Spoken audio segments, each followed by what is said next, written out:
She raised the billionaire CEO's nephew without his knowledge. They're yours, Nathan. All 4 of them. Nathan Blackwood stood frozen in the doorway of the modest coastal home, staring at the woman he hadn't known existed until yesterday. Behind her, 4 children with his family's unmistakable Blackwood eyes peered curiously at him. "That's impossible," he whispered, his voice barely audible above the crashing waves in the distance. "I never—" "Not your children," Rebecca Foster interrupted, her eyes flashing with a mixture of pain and defiance. "Your brothers. The brother you abandoned 12 years ago when he needed you most." The air between them crackled with tension. Have you ever felt your entire world shift beneath your feet in a single moment?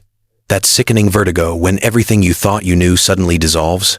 Nathan felt the ground shift beneath his feet as the full weight of her words hit him. Michael. The brother he'd written off as a failure. The brother whose funeral he hadn't even known about. Michael is dead? The words felt foreign on his tongue, as if speaking them might make this nightmare real. Rebecca's expression softened slightly at the genuine shock in his voice. 6 months ago, car accident. She glanced back at the children, lowering her voice. They've lost everything.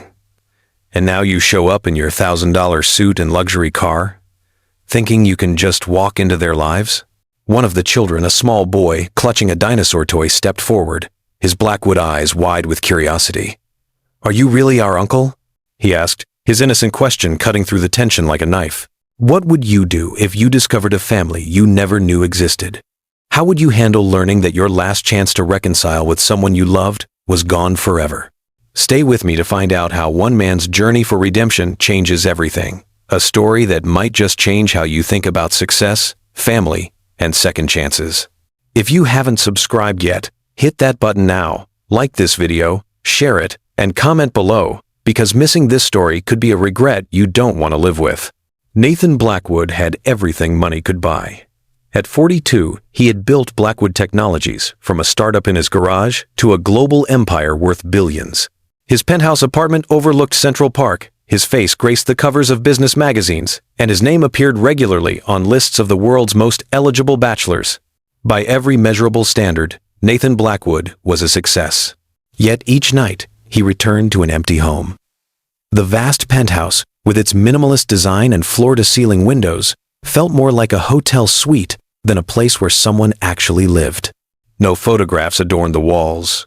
No mementos cluttered the surfaces. Everything was pristine, perfect, and utterly impersonal. This particular evening, Nathan arrived home later than usual. A board meeting had run long, followed by dinner with potential investors. He loosened his tie as he stepped off the private elevator, tossing his keys onto the marble countertop with a clatter that echoed through the silent space. "Lights," he commanded, and the smart home system illuminated the penthouse to his preferred dim setting. Messages. His AI assistant's voice filled the room. "You have 3 new messages." First message from James Chen regarding the Singapore expansion. Nathan tuned out as he poured himself 2 fingers of scotch. The familiar burn as he swallowed was one of the few sensations that still felt real to him. Success had a way of numbing everything else. You might recognize this feeling when you've achieved everything you thought you wanted, only to discover an emptiness you can't explain. He wandered to the wall of windows, gazing out at the glittering city below. Millions of lives unfolding in those lights, families gathering for dinner, couples falling in love, children being tucked into bed. All the things that had never been part of his carefully constructed world. What was it all for, if there was no one to share it with? Final message, the AI continued, pulling Nathan from his thoughts. Package delivered to front desk at 7:42 p.m. Concierge notes it was hand-delivered with instructions to bring directly to your apartment. Nathan frowned. What package? A manila envelope. It was scanned per security protocols and placed on the entry table. Nathan turned, noticing for the first time the large envelope propped against a decorative vase. No shipping label, just his name, handwritten in bold black letters. Something about the handwriting sent a chill down his spine. It seemed vaguely familiar, though he couldn't place it. He set down his glass and picked up the envelope, weighing it in his hands. Not heavy, but not empty either. Have you ever had that strange premonition that your life was about to change irrevocably? With a strange sense of foreboding, Nathan tore open the seal and tipped the contents onto his glass coffee table. Several photographs slid out, along with a folded note. The top photograph showed 4 children on a beach, building a sandcastle.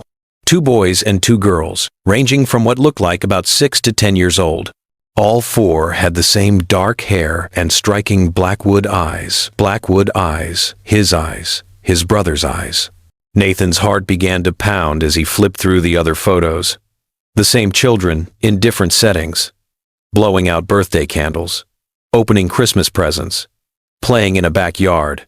In one, the oldest boy held up a science fair ribbon, grinning with a smile that was eerily similar to Nathan's own. With trembling fingers, Nathan unfolded the note. The same handwriting from the envelope stared back at him. "They're not your children. They're your brother's.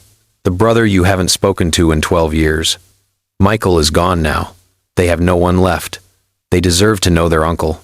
And you deserve to know what you've missed." The note was unsigned, but it didn't need a signature.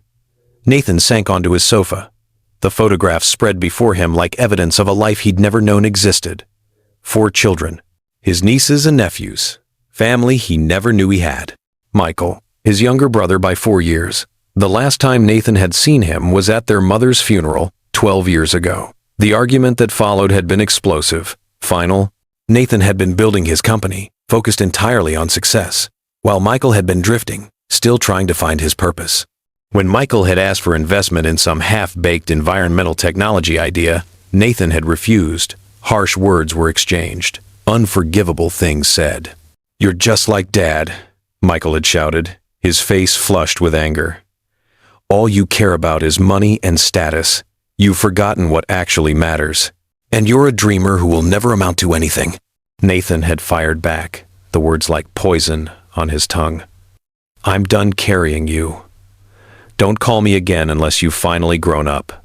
Those were the last words he'd spoken to his brother. No calls, no emails, no Christmas cards. Nathan had thrown himself into building his empire, and Michael had, what? Apparently started a family. Had children. 4 children who shared Nathan's blood, whom he'd never met. And now, Michael was gone. The realization hit Nathan like a physical blow.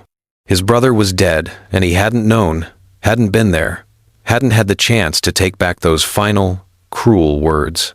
How many of us carry the weight of things left unsaid, opportunities for reconciliation that we let slip away? Nathan grabbed his phone, hands still shaking, and called his head of security.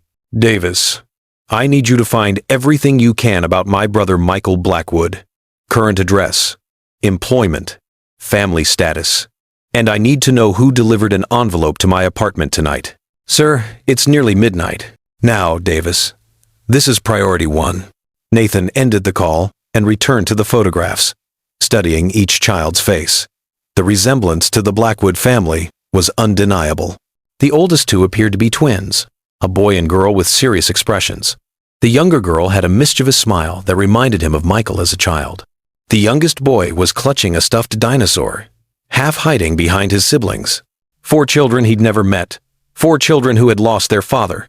4 children who were his family, whether he'd chosen to acknowledge it or not. What would they think of him, this uncle who had never bothered to be part of their lives? Nathan barely slept that night. By morning, Davis had compiled a preliminary report. Michael Blackwood had died 6 months ago in a car accident on a rainy night in a coastal town called Harborview, 3 hours from the city. He had been working as an environmental engineer for a small research firm. He'd left behind 4 children, twins, Emma and Ethan 10, Lily 8, and Jake 6, and their mother, Rebecca Foster. Except, according to the marriage records Davis had found, Rebecca wasn't their mother. At least, not biologically. Michael and Rebecca had been married for only 5 years. The children's birth mother, Sophia Blackwood, had died shortly after Jake was born. Rebecca had adopted them after marrying Michael. So these children had lost both their biological parents, and the only blood relative they had left was an uncle who hadn't bothered to be part of their lives. Sometimes the universe has a way of forcing us to confront the consequences of our choices, doesn't it? The knowledge sat like a stone in Nathan's stomach as he stared at the report. His assistant had already rescheduled his meetings for the day, sensing from his tone that something significant had happened. Nathan spent hours researching Rebecca Foster. She was a kindergarten teacher at the local elementary school in Harborview. By all accounts, she was well respected in the community, known for her dedication to the children and volunteer work. Social media showed a woman in her mid-30s with warm brown eyes and a gentle smile, always surrounded by children, both her students and her 4 stepchildren. She had raised another man's children as her own, and now she was raising them alone. The contrast between her life and his couldn't have been more stark. While Nathan had been accumulating wealth and power, Rebecca had been accumulating something far more valuable, a family built on love rather than biology.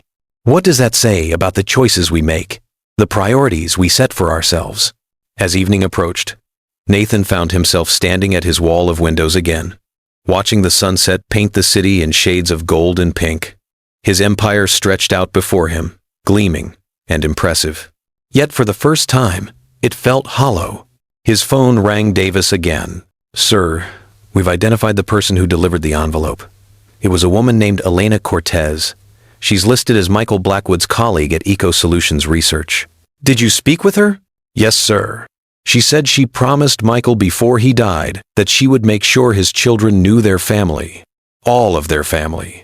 She said Michael had been trying to reach out to you in the months before the accident." Nathan's throat tightened. "Trying to reach out how?" "Emails, sir, to your personal account. We found them in your spam folder. 3 of them, sent over the last year before his death. Emails he'd never seen. Attempts at reconciliation he'd unknowingly rejected. The weight of missed opportunities pressed down on Nathan's chest until he could barely breathe. How often do we miss chances to reconnect, to heal old wounds, simply because we're not paying attention? "Sir, what would you like me to do next?" Nathan made his decision in that moment, with the sunset fading and the city lights beginning to twinkle to life. "Book me a car to Harborview for tomorrow morning, and find me everything you can about those children. What they like, what they're interested in. I want to know who they are." "Yes, sir." "And your meetings this week? Reschedule everything that can't be handled remotely. This takes priority." After ending the call, Nathan returned to the photographs spread across his coffee table. 4 children who shared his blood. 4 children who had already lost too much. 4 children who deserved to know they weren't alone in the world. He had no idea if Rebecca Foster would even let him meet them. He had no idea what he would say if she did. But for the first time in 12 years, Nathan Blackwood was thinking about someone other than himself and his company. He was thinking about family. Who here hasn't subscribed yet? Do it now. Like, comment, and share if you want to see how Nathan faces a life-changing decision you can't afford to miss.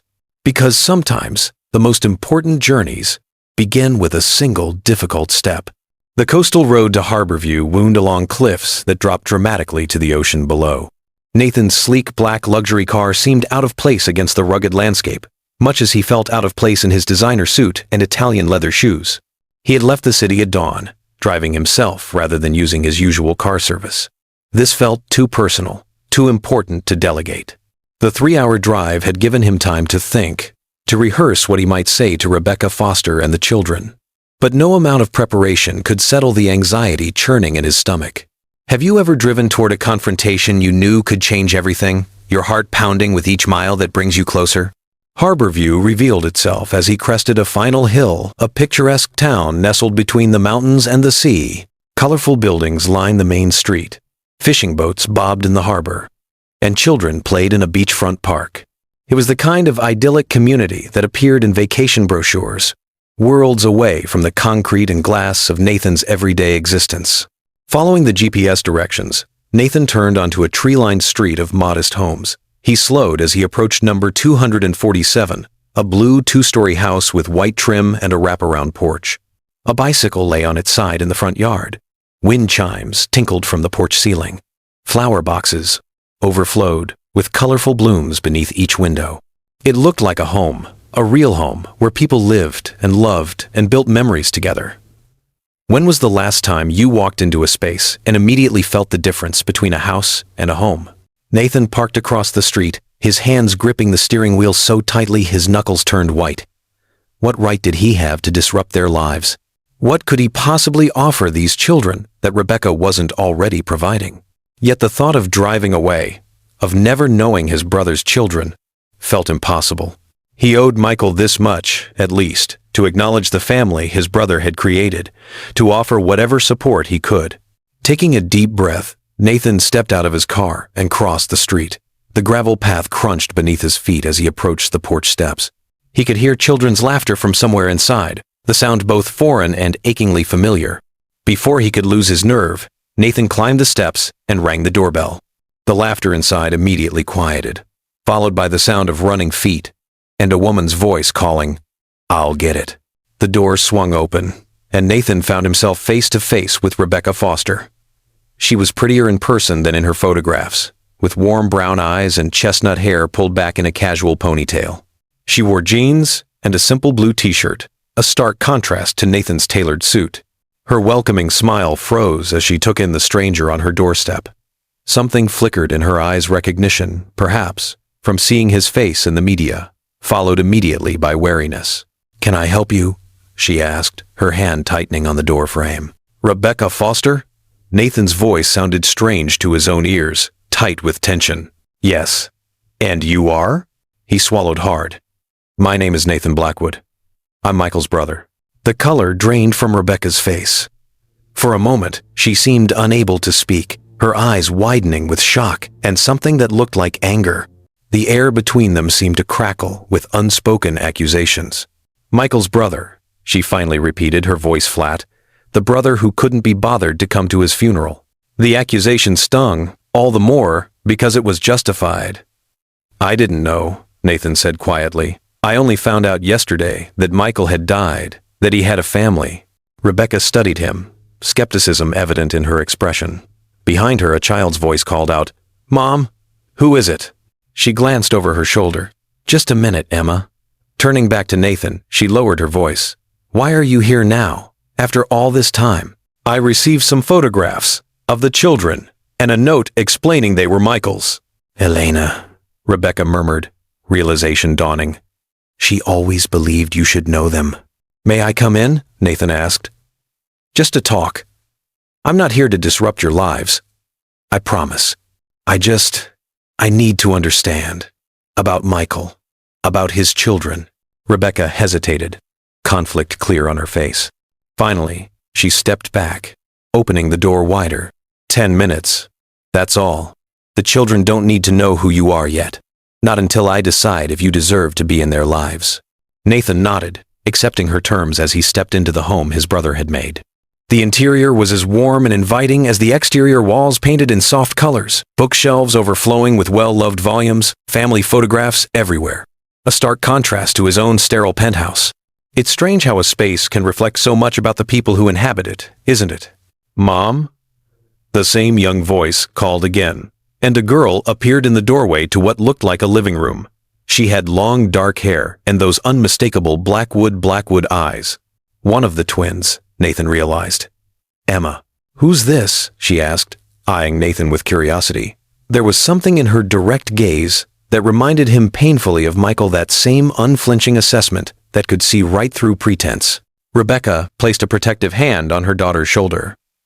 "This is Mr. Blackwood. He's here to talk to me about some business. Why don't you go back to the game with your brothers and sister? I'll be there in a few minutes." Emma looked unconvinced, but nodded. "Okay. But Jake is cheating again." "I am not," came an indignant cry from the other room, followed by giggles. "No cheating," Rebecca called, her tone softening with affection. "I'll be right there to referee." As Emma disappeared back into the living room, Rebecca turned to Nathan, her expression hardening again. "My office is this way. We can talk privately." She led him down a short hallway to a small room that served as a home office. A desk covered in children's artwork and school papers occupied one corner, while bookshelves lined the walls. Nathan noticed teaching materials and what looked like lesson plans, reminders of Rebecca's profession. "Sit," she said, gesturing to a chair as she closed the door partway, leaving it open enough to hear the children. Nathan sat, feeling oversized and out of place in the cozy room. Rebecca remained standing, arms crossed defensively across her chest. The power dynamic was clear. This was her territory, and he was the intruder. Have you ever felt completely out of your element, knowing you're being judged and finding yourself unable to argue against that judgment? You have 10 minutes to explain why you're suddenly interested in your brother's children after 12 years of silence, she said. Nathan met her gaze directly. I told you the truth.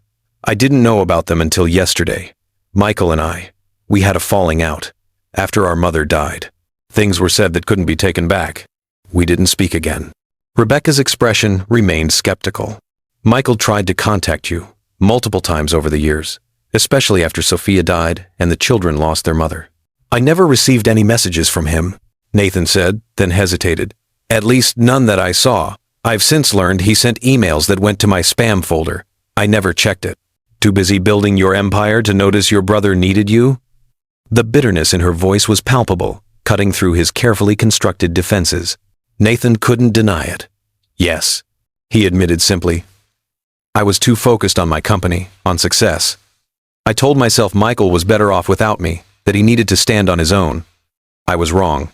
His candor seemed to surprise her. Rebecca's posture softened slightly as she finally took the seat across from him. Sometimes the only path forward is through brutal honesty, isn't it?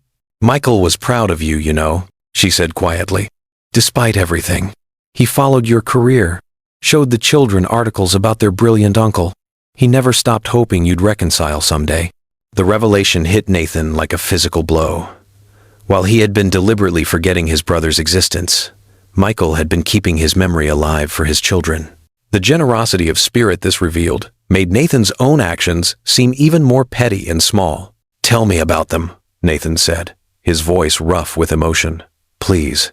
Rebecca studied him for a long moment, as if weighing his sincerity.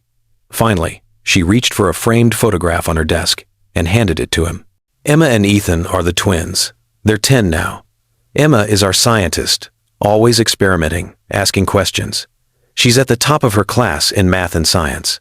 Ethan is quieter, more artistic. He plays piano beautifully and writes stories that make me cry sometimes. Nathan stared at the photograph, the twins standing on either side of Michael, all three grinning widely after what appeared to be a sailing trip. The resemblance between his brother and the children was striking. It was like looking at ghosts, the ghost of his brother and the ghosts of opportunities he'd missed to know these children from the beginning. Lily is 8, Rebecca continued, her voice warming as she spoke of the children. She's our free spirit, fearless, adventurous, always the first to try something new. And Jake is 6. He's sensitive, compassionate beyond his years. He remembers his mother the least, but he keeps her photograph by his bed. Their mother, Nathan said carefully. Sophia. How did she and Michael meet? College. They were both studying environmental science. They married young, had the twins right after graduation. Sophia developed complications after Jake was born. She died when he was just 3 months old. Nathan closed his eyes briefly, imagining his brother's grief. To lose the love of his life while caring for 4 young children, it was unimaginable. And where had Nathan been? Chasing acquisitions and market share, oblivious to his brother's pain. And you? How did you come into their lives? A small smile touched Rebecca's lips. I was Emma's kindergarten teacher. Michael was struggling to raise 4 children alone while working full-time. I started helping with after-school care, then weekend outings. We fell in love somewhere along the way. We married 5 years ago, and I adopted the children legally. You've given them stability, a mother's love. I'm grateful for that. The words felt inadequate against the magnitude of what she had done, stepping in to mother 4 children who weren't biologically hers, creating a family from loss. Rebecca's eyes flashed. I didn't do it for your gratitude. I did it because I love them. They're my children in every way that matters. Of course, Nathan said quickly. I didn't mean to imply otherwise. From the other room came the sound of raised voices, followed by a crash and a wail. Rebecca was on her feet immediately, maternal instinct overriding everything else. I need to check on them. Your 10 minutes are up anyway. Nathan stood as well. Please, Rebecca. I know I have no right to ask anything of you or the children, but they're my only family now. I'd like a chance to know them, to be part of their lives in whatever way you think is appropriate. Before she could respond, the door burst open and a small boy with tousled dark hair and tear-streaked cheeks rushed in. Mom, Ethan broke my dinosaur.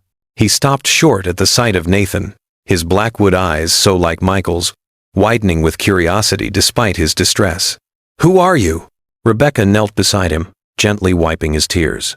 This is Mr. Blackwood, Jake. He's here on business. Jake studied Nathan with the direct, unfiltered gaze of a child. You look like the man in the pictures. The one Dad said was super smart. Nathan felt his throat constrict. He crouched down to the boy's level, meeting those familiar eyes. What pictures are those? The ones in Dad's study, of him and his brother when they were kids. Jake tilted his head. Are you Dad's brother? Rebecca and Nathan exchanged a glance. The decision had been taken out of her hands. Life has a way of forcing our hand sometimes, doesn't it? Just when we think we're in control, the universe steps in with its own agenda. Yes, Nathan admitted softly. I'm your dad's brother, which makes me your uncle. Jake's eyes widened further. We have an uncle? Mom, did you know we have an uncle? The commotion had drawn the other children. They appeared in the doorway, 3 pairs of identical Blackwood eyes staring at Nathan with varying degrees of curiosity and suspicion. Children, Rebecca said, her voice carefully controlled. This is your father's brother, Nathan Blackwood, your uncle. If you're our uncle, why haven't we ever met you before? Emma, the more outspoken of the twins, stepped forward. Her question cut straight to the heart of the matter, with the unerring directness that only children possess. The directness of the question, delivered with a child's unerring instinct for the heart of the matter, left Nathan momentarily speechless. How do you explain adult failings to a child who sees the world in black and white? That's a fair question. He finally said, Your dad and I had a disagreement many years ago, before you were born. We didn't stay in touch the way we should have. That was my fault, not his. Dad said you were busy being important, Ethan offered quietly. He said you ran a big company that makes computers and stuff.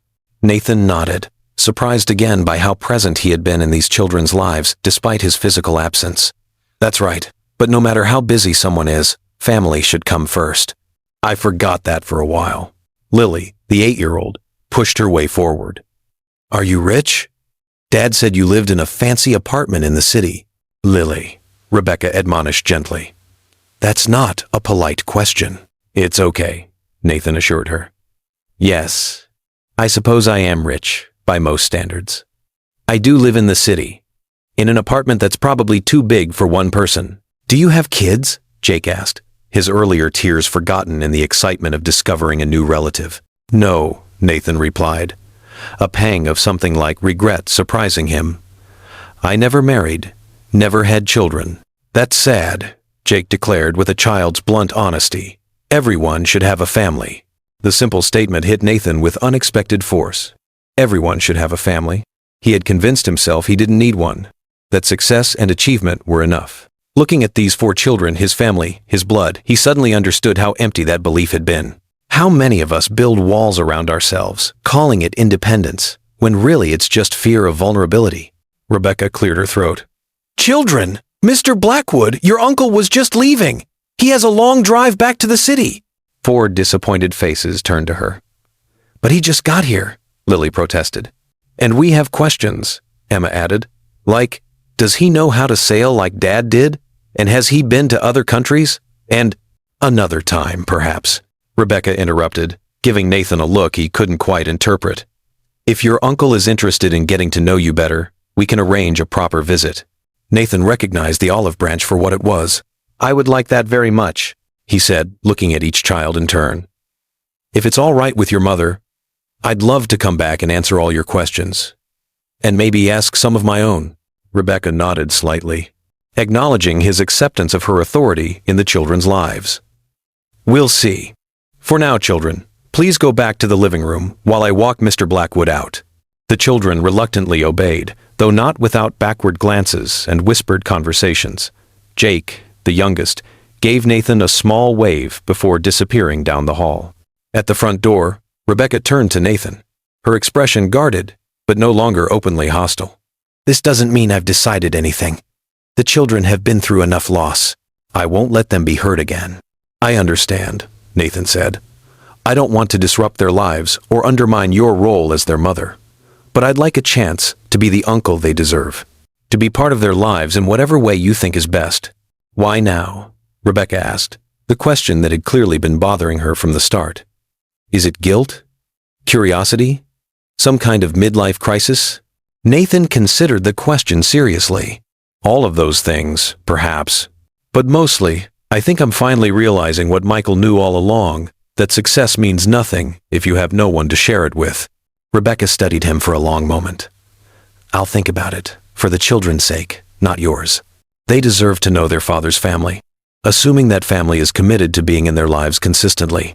I am, Nathan said with a certainty that surprised him. I've missed 12 years. I don't want to miss any more. Rebecca nodded once. I'll call you in a few days. We can discuss how to proceed. As Nathan walked back to his car, he felt the weight of the children's gazes from the living room window. 4 pairs of eyes, Michael's eyes, watching him with curiosity and perhaps a glimmer of hope. For the first time in years, Nathan felt something shift inside him. A door, long closed, creaking open, letting in light and possibility. He had come to Harborview out of obligation, out of guilt.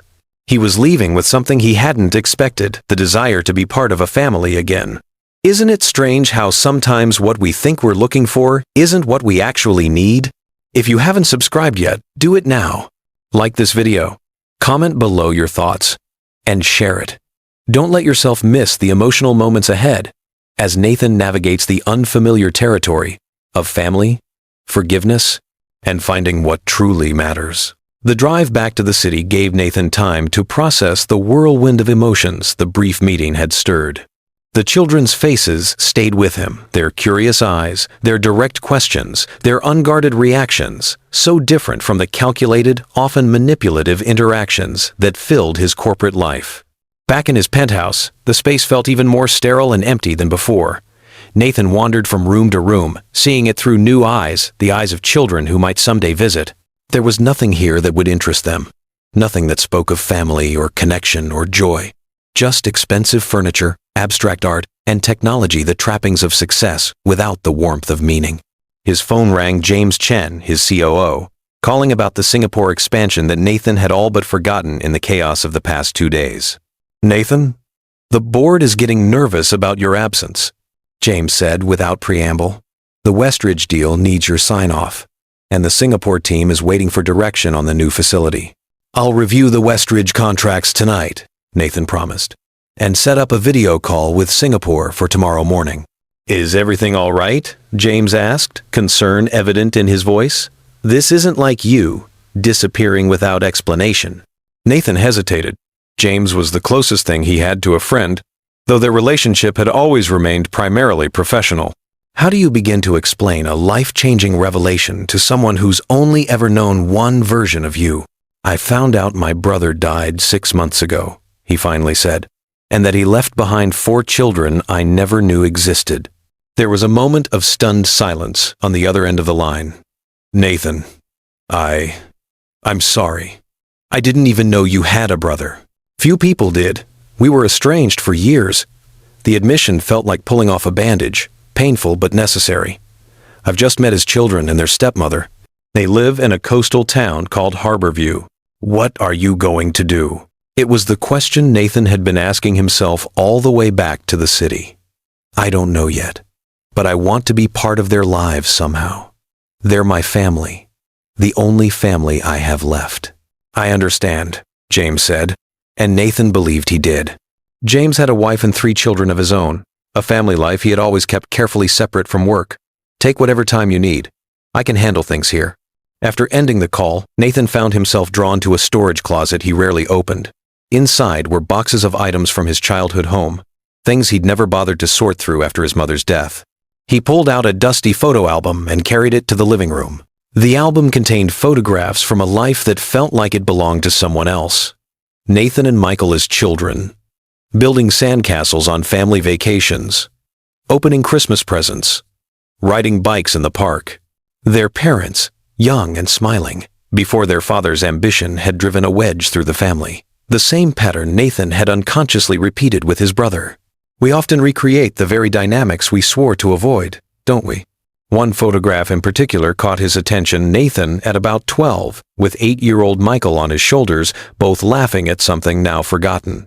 They had been close once, before competition and expectations and different values had pulled them apart. Nathan's phone chimed with an email notification. Expecting more business correspondence, he was surprised to see Rebecca Foster's name in his inbox. He opened the message with a mixture of hope and trepidation. "The children haven't stopped talking about meeting their uncle," she had written. "They have 1,000 questions about you and about their father's childhood. I've attached some recent photos of them, so you can get to know them a little better. If you're serious about being part of their lives, we can discuss next steps when you're ready." Nathan scrolled through the attached photographs: Emma winning a science fair, Ethan at a piano recital, Lily on a surfboard, Jake hugging a large dog. Ordinary moments in the lives of extraordinary children. His nieces and nephews. His family. With sudden clarity, Nathan knew what he needed to do. He replied to Rebecca's email immediately, suggesting he visit again that weekend, this time prepared to really get to know the children. Then he called his assistant and instructed her to clear his schedule for Saturday and Sunday. "And find out what 10-year-olds are interested in these days," he added. "Both boys and girls, and 8-year-olds, and 6-year-olds. His assistant, accustomed to unusual requests, didn't miss a beat. "Any particular reason, sir?" "I've just discovered I'm an uncle," Nathan said, the words still strange on his tongue. "I have a lot of catching up to do." There was a brief pause. "Congratulations, sir. I'll have a comprehensive report for you by morning." The next few days passed in a blur of business obligations and preparations for his return to Harborview. Nathan found himself researching children's interests with the same intensity he usually reserved for potential acquisitions. He ordered books, games, and art supplies based on what Rebecca had told him about each child's interests. For Emma, a microscope and science kit. For Ethan, a collection of classic novels and a sketchpad. For adventurous Lily, a telescope and star chart. For sensitive Jake, a stuffed dinosaur to replace the broken one and a set of building blocks. Too much? Probably. But Nathan had years of absence to make up for, and generosity was the only language he currently knew how to speak. Have you ever tried to bridge an impossible gap with gestures that feel simultaneously inadequate and excessive? The weekend arrived, and Nathan made the drive to Harborview again, his car trunk filled with carefully chosen gifts. This time, the journey felt different, less daunting, more purposeful. He was no longer going to meet strangers, but to begin building relationships with children who shared his blood. Rebecca greeted him with cautious warmth, the children with considerably more enthusiasm. They swarmed around him in the front yard, peppering him with questions before he'd even made it to the porch. "Do you really live in a building that touches the clouds?" Jake asked, eyes wide with wonder. "Not quite that tall," Nathan laughed. "But the view is pretty impressive." "Mom said you make computers that help people talk to each other all over the world," Emma said. "How do they work?" "That's a complicated question," Nathan replied, impressed by her curiosity. "Maybe I can show you sometime." "Did you and Dad fight a lot when you were kids?" Lily asked bluntly. "Mom says brothers and sisters always fight sometimes." Nathan exchanged a glance with Rebecca, who stood watching from the porch. "We had our share of arguments," he admitted. "But we were friends too. Your dad was always braver than me. He'd be the first to jump off the high diving board or try a new skateboard trick." "That sounds like Lily," Ethan said quietly. It was the first time he'd spoken directly to Nathan. "She's always doing scary stuff." "Someone has to be the brave one," Lily declared, tossing her hair. Rebecca finally intervened. "Let's let your uncle get inside before the interrogation continues. And remember what we talked about, one question at a time, and listen to the answers." The children led Nathan into the house, chattering excitedly. The atmosphere was markedly different from his first visit. Less tension, more genuine welcome. Rebecca had clearly decided to give him a chance, at least for now. It's amazing how quickly children can adapt, isn't it? Their capacity for acceptance puts most adults to shame. The day passed in a whirlwind of activity. The children showed him their rooms, their toys, their schoolwork. They told him stories about Michael, how he had taught them to sail, built them a treehouse in the backyard, read them stories every night before bed. Each anecdote revealed a side of his brother Nathan had never known: patient, loving, devoted to his family. When Nathan brought in the gifts from his car, Rebecca gave him a look that said, "Too much." But she didn't interfere, as the children unwrapped them with delight. Emma immediately wanted to use her microscope to examine everything in sight. Ethan ran his fingers reverently over the leather-bound books. Lily began planning a stargazing expedition for that very night. And Jake clutched his new dinosaur as if it were made of gold, whispering, "I'm going to name him Uncle, because he came from you." The simple statement nearly undid Nathan completely. When was the last time someone had valued your presence more than your presence? As the afternoon progressed, Rebecca gradually relaxed her vigilance, allowing Nathan more direct interaction with the children. They moved to the backyard, where Nathan found himself drafted into a complex game involving pirates, scientists, and apparently dinosaurs, with rules that shifted every few minutes to the advantage of whoever was losing. "You're pretty good at this for someone with no kids," Rebecca commented, bringing out lemonade and cookies as the game reached a natural pause. Nathan accepted a glass gratefully. "I'm just following their lead. They make it easy." "They like you?" she said, watching as the children squabbled good-naturedly over the cookies. "They see Michael in you, I think. The way you tilt your head when you're listening. The way you laugh." "I see him in them too," Nathan admitted, "especially Emma's determination and Jake's sensitivity. It's like getting pieces of my brother back." Rebecca studied him thoughtfully. "You really didn't know about them all these years, did you?" "No, and I'll regret that for the rest of my life." Their conversation was interrupted by Jake tugging on Nathan's sleeve. "Uncle Nathan, can you push me on the swing? Dad used to push me really high." "Jake," Rebecca began, "your uncle might need a break." "I'd be happy to," Nathan interrupted, getting to his feet. He followed Jake to the simple swing set at the far end of the yard, aware of Rebecca's watchful gaze. As he pushed his nephew, sending him higher and higher to delighted squeals, Nathan felt something unlock inside him, a capacity for simple joy he'd forgotten he possessed. Jake's laughter, pure and uninhibited, was more rewarding than any business deal he'd ever closed. Sometimes the most profound moments come disguised as the most ordinary, don't they?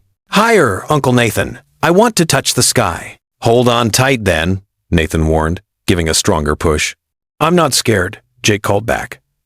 "Dad said Blackwoods aren't afraid of heights."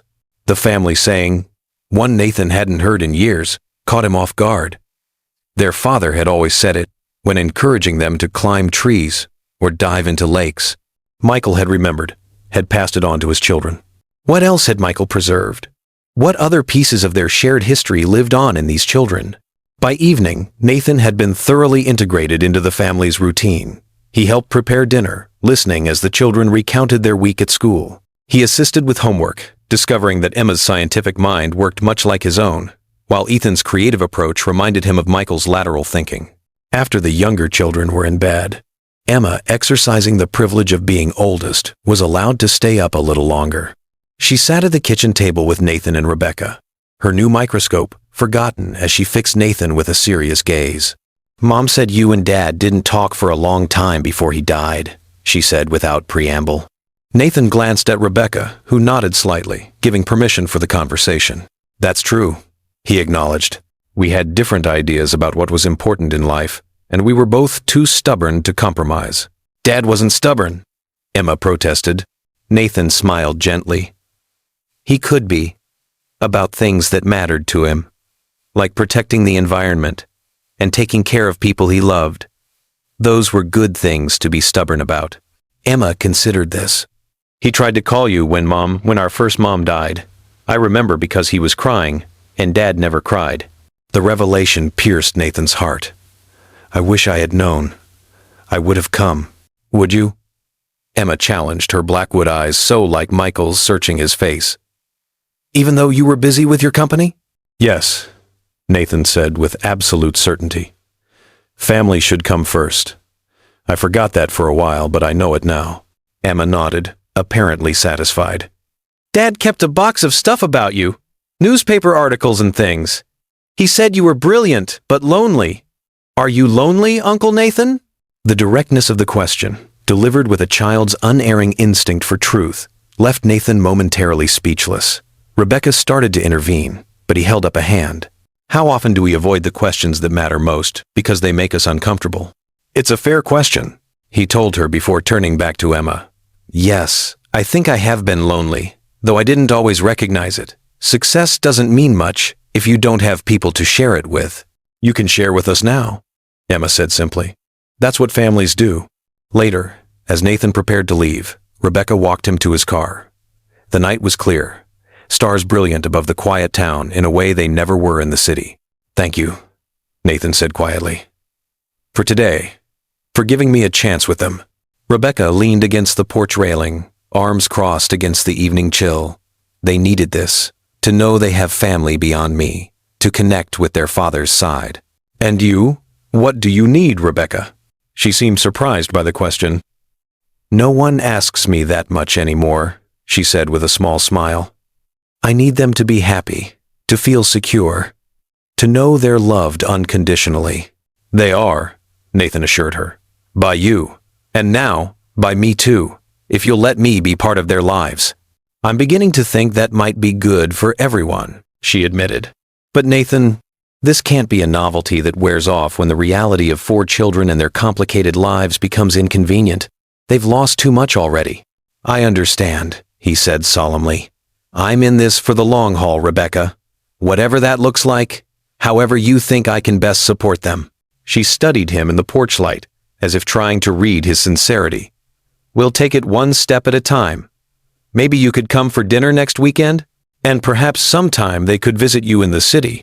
See where their uncle lives." The invitation, tentative as it was, filled Nathan with unexpected happiness.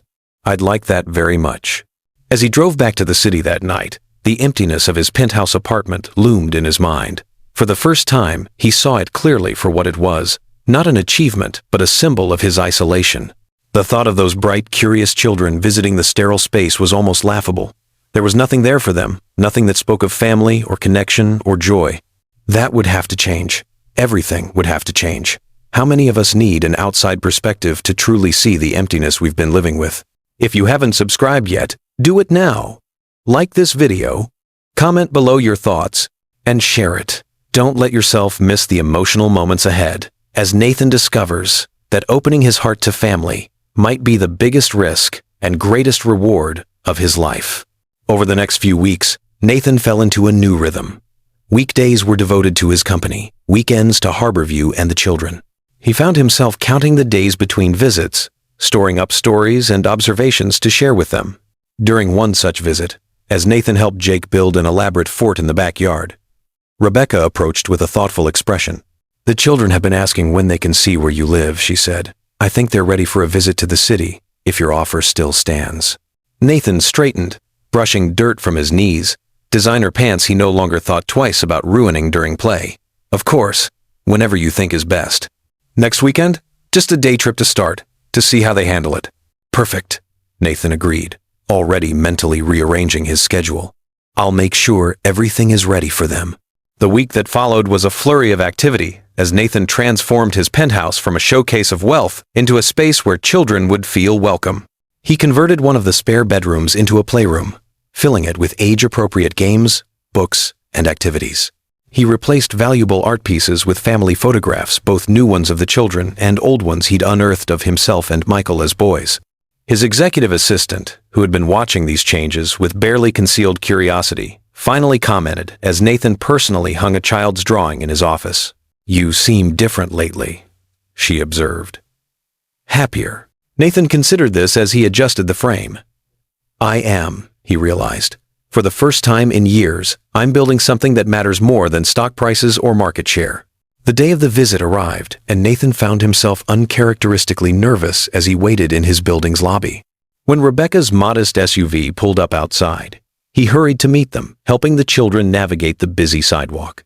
"Your building is so tall," Jake exclaimed, head tilted back to see the top. "Wait until you see the view," Nathan promised, leading them to the private elevator. The children's excitement mounted as the elevator rose smoothly to the penthouse level. When the doors opened directly into Nathan's apartment, their reactions were everything he'd hoped for. "Whoa!" Lily ran straight to the floor-to-ceiling windows. "You can see the whole world from here." "Not quite the whole world," Nathan laughed, "but a good portion of the city." Emma was examining the technology that controlled the apartment's systems, while Ethan gravitated toward the grand piano Nathan had recently purchased, remembering Rebecca's comment about his nephew's musical talent. "You play?" Nathan asked, joining him. Ethan nodded shyly. "A little. Dad taught me. Would you play something for me later?" "I'd love to hear it." The boy's face lit up at the invitation. Okay, I'm learning a piece Dad liked. Jake, meanwhile, had discovered the playroom and was calling excitedly to his siblings. Soon, all 4 children were exploring their new domain, leaving Nathan and Rebecca standing in the living room. This is not what I expected, Rebecca admitted, looking around at the transformed space. When you said penthouse apartment, I pictured something out of a magazine, all chrome and glass. Untouchable. It was, Nathan acknowledged, but that didn't seem very welcoming for children. Or very homey for me, if I'm honest. Rebecca's expression softened. You've gone to a lot of trouble for them. It's no trouble, he assured her. Having them here, seeing them enjoy this space, it makes it feel like a home for the first time. The day passed in a blur of activity. Nathan gave them a tour of the apartment, including his home office with its wall of screens and cutting-edge technology that particularly fascinated Emma. They had lunch delivered from Nathan's favorite restaurant, the children marveling at the exotic options available in the city. In the afternoon, Nathan took them to a nearby park, then to a children's science museum where Emma could have happily spent days examining the exhibits. They returned to the penthouse for dinner, which Nathan had arranged to be catered by a chef who specialized in child-friendly gourmet food. As evening approached, Ethan finally worked up the courage to play the piano. The piece was simple but beautiful, and he played it with feeling beyond his years. That was Dad's favorite, Emma explained as the last notes faded. He used to ask Ethan to play it every night before bed. Nathan felt a lump form in his throat. It's beautiful, Ethan. You play wonderfully. The boy ducked his head, pleased but embarrassed by the praise. Dad said music was important, that it helped people connect without words. He was right, Nathan said softly. Your father was right about a lot of things I was too stubborn to see. As the time came for them to leave, the children's reluctance was evident. They had each found something in Nathan's home that spoke to them. Emma the technology, Ethan the piano, Lily the view of the city she'd sketched in a notebook, Jake the playroom designed with him in mind. Can we come back soon? Jake asked, as Nathan helped him with his jacket. Anytime you want, Nathan promised, looking to Rebecca for confirmation. Your mom just has to say when. Maybe next time we could stay overnight, Lily suggested hopefully. Like a sleepover at Uncle Nathan's? Rebecca laughed at her daughter's transparent maneuvering. We'll see. This was a good first visit. Let's not rush things.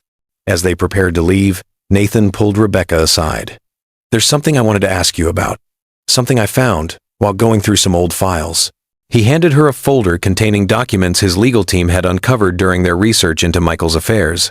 Michael apparently developed some kind of water filtration technology before he died.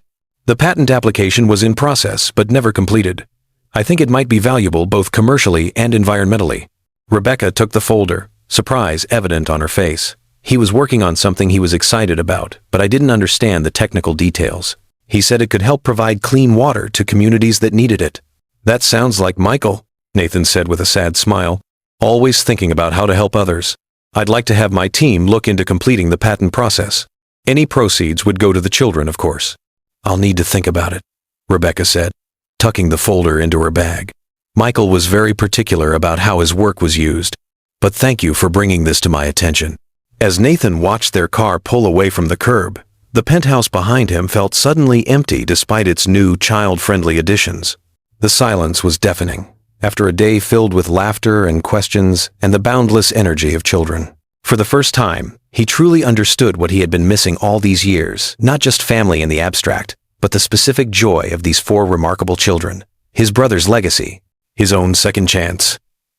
Have you ever realized that what you've been searching for has been within reach all along? If only you'd known where to look. The next morning, Nathan was in the middle of a video conference with his executive team when his assistant interrupted with an urgent message. Excusing himself, Nathan stepped away from the camera to take the call. Mr. Blackwood, this is Principal Mercer from Harborview Elementary. You're listed as an emergency contact for the Reed children. Nathan's heart rate immediately accelerated. Yes, that's right. Has something happened? There's been an accident. Rebecca Foster was involved in a car collision on her way to school this morning. She's been taken to Harborview Memorial Hospital. We've been unable to reach any other family members, and the children need someone to collect them. I'm on my way, Nathan said without hesitation. Please tell them their uncle is coming. He returned to the video conference long enough to explain that a family emergency required his immediate attention, then grabbed his keys and headed for the garage. The drive to Harborview, usually 3 hours, took him just over 2 as he pushed his car to its limits. At the school, 4 solemn faces greeted him in the principal's office. Jake launched himself into Nathan's arms the moment he appeared in the doorway. "Is Mom going to die like Dad did?" he sobbed against Nathan's shoulder. "Nobody," Nathan assured him, though he had no information beyond the fact of the accident. "Your mom is strong. The doctors are taking good care of her." Emma, always the practical one, stepped forward. "They won't tell us anything because we're kids, but you can find out, right? You're a grown-up." "I will," Nathan promised, gathering the children and thanking the principal. "We'll go to the hospital right now." The drive to Harborview Memorial was tense, the children unusually quiet in the back seat. Nathan could feel their fear, their memories of another parent taken suddenly from them. He tried to project a calm he didn't feel, aware that his own attachment to Rebecca had grown beyond mere gratitude for her care of his nieces and nephews. When did she become so important to him? When did her well-being start to matter as much as the children's? At the hospital, Nathan's status as both the children's uncle and a recognizable public figure granted him immediate information. Rebecca had suffered a concussion and a broken arm when another driver ran a red light and struck her car. Her injuries were not life-threatening, but she would be kept overnight for observation. "Can we see her?" Ethan asked quietly when Nathan relayed the news. "Let me check," Nathan said, approaching the nurse's station again. Permission was granted for a brief visit, with the warning that Rebecca was still groggy from pain medication. The children filed into her room solemnly, their relief at seeing her awake evident in their faces. "Mom!" Jake was the first to reach her bedside, careful not to touch her injured arm. "We were so scared." Rebecca managed a tired smile. "I'm okay, sweetheart. Just a little banged up. Uncle Nathan came to get us at school," Lily informed her. "He drove super fast." Rebecca's eyes found Nathan's over the children's heads. "Thank you," she murmured, "for being there for them." "Always," he promised, the word carrying more weight than he'd intended. After a brief visit, a nurse suggested the children wait outside while she checked Rebecca's vitals. Nathan ushered them to the waiting area, promising to return in a moment. Alone with Rebecca, he took the chair beside her bed. "How are you really feeling?" "Like I've been hit by a truck," she admitted with a weak attempt at humor. "It was actually an SUV, but close enough. The doctor says you'll make a full recovery, but you'll need help for a while with that arm." Rebecca sighed, frustration evident in her expression. "The timing couldn't be worse. We have parent-teacher conferences next week, and Lily's dance recital, and—" "Let me help," Nathan interrupted gently. "I can take time off work, stay in Harborview until you're back on your feet. The children know me now, trust me. And I can handle school runs and recitals and whatever else they need." Rebecca studied him, her usual independence warring with practical necessity. "You'd do that? Put your company on hold to help us?" "In a heartbeat," Nathan replied, without hesitation. "Family comes first. I should have learned that lesson years ago from Michael." A nurse returned, indicating that Rebecca needed rest. Nathan squeezed her hand gently before leaving. "Think about it. Whatever you decide, I'm here." In the waiting room, he found the children huddled together, their faces still etched with worry despite his reassurances. It struck him how quickly they had become precious to him, how fiercely he wanted to protect them from any more pain. Isn't it remarkable how love can grow so quickly, taking root in the most unexpected places? "Your mom is going to be fine," he told them again. "But she needs to stay in the hospital tonight, and she'll need help when she comes home because of her broken arm." "Where will we go tonight?" Jake asked, his small face crumpling at the thought of being separated from his mother. Nathan crouched to the boy's level. "You'll stay with me.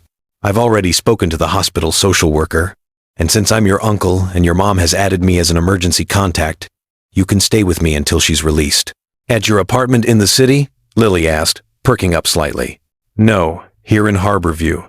I'll stay at your house so you can be in your own beds with your own things. Would that be okay?" 4 heads nodded in unison, relief evident in their expressions. The next few hours were a crash course in parenting, as Nathan navigated the logistics of caring for 4 children in crisis. He took them home, helped them pack overnight bags for a potential stay at his apartment if needed, and ordered pizza when he realized none of them had eaten since breakfast. As they sat around the kitchen table, the reality of their situation seemed to sink in. Emma, always the most perceptive, voiced what they were all feeling. What if Mom had died like Dad did? What would happen to us? The question hung in the air, heavy with fear and uncertainty. Nathan set down his pizza slice, giving the question the serious consideration it deserved. "Your mom is going to be fine," he began, "but I understand why you're worried. Losing your dad was incredibly hard, and the thought of losing your mom too is scary." "Would we have to go to foster care?" Ethan asked quietly.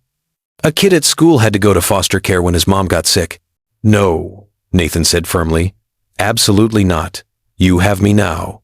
If anything ever happened, which it won't, but if it did, you would stay with me. You're my family, and families stick together." The promise seemed to settle something in all four children. They finished their dinner with lighter hearts, and the bedtime routine which Rebecca had carefully explained to Nathan over the phone went more smoothly than he dared hope. After tucking Jake in with his dinosaur, Nathan found Emma waiting in the hallway, her expression serious beyond her years. "Did you mean what you said?" she asked. "About us staying with you if something happened to Mom?" "Every word," Nathan assured her. "But your mom is going to be fine, Emma. She'll be home tomorrow." "I know. But Dad was fine too, until he wasn't." The simple statement, delivered with a child's direct understanding of mortality, caught Nathan off guard. "I need to know we'll be okay, that we'll stay together." Nathan knelt to look her in the eye. "Emma, I promise you this. Whatever happens, the four of you will always stay together, and I will always be there for you. You're not alone anymore." She studied him with those Blackwood eyes. So, like his own, then nodded once. "Okay. Good night, Uncle Nathan." "Good night, Emma." After all four children were finally asleep, Nathan collapsed onto the living room sofa, emotionally drained. The day had been a roller coaster, from the terrifying phone call, to the hospital vigil, to this moment of unexpected domesticity in his brother's home. He looked around at the space that reflected so much of Michael and Rebecca's life together.